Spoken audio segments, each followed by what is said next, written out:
सहकार्य अमोल सुभाष चव्हाण हे drone operator आहेत आणि आम्ही गुरुप्रसाद सरांच्या मार्गदर्शनाखाली हे सगळं रेस्क्यू ऑपरेशन केलं।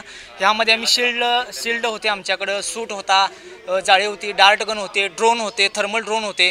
ह्या पद्धतीने आम्ही रेस्क्यू ऑपरेशन केलं। नेमकं काय काय घडलं होतं आणि कशा पद्धतीने बिबट्या जेरबंद झाला? आतमध्ये हौद आहे, मागे हौदाला 2 होल होते, त्या होलामध्ये खाली हौदामध्ये बिबट्या होता। मग आम्ही जाळी घेऊन आतमध्ये गेल्यानंतर त्यावरती जाळी टाकल्यानंतर तो ॲग्रेसिव्ह झाला, चार्ज करण्याचा प्रयत्न केला, पण आमचं नियोजन असल्यामुळे व्यवस्थित त्याला आम्ही पकडलं। त्याला गन मारावी लागली का नाही? नाही, बेशुद्ध केलं कारण की ते त्याशिवाय पकडताच येत नाही। काय नेमकं बिबट्या कुठं होतं आणि कशा प्रकारे हल्ला झालेला आहे? प्रथमदर्शा तुम्ही काय बघितलं? आम्हाला सकाळी 11च्या दरम्यान माहिती मिळाली की MACBच्या आवारामध्ये बिबट्या आलेला आहे आणि तो वुडलँड हॉटेलच्या परिसरात आहे।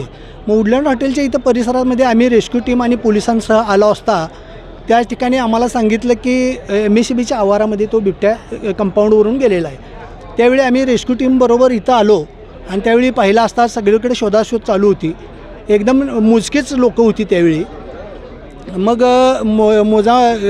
आम्ही शोधाशोध करताना MACBचं एक जुनं कार्यालय आहे मागच्या साईडला, त्या मागच्या तिथं एखादं चेंबर आहे, त्या चेंबरमध्ये तो लपून बसला होता। ती शोधाशोध करताना ओंकार काटकर नावाचा रेस्क्यूचा एक जवान होता, तर त्यानं तो पुढं गेल्यानंतर त्याच्यावर हल्ला त्या बिबट्याने केला। बिबट्या हा पूर्ण वाडीचा बिबट्या आहे।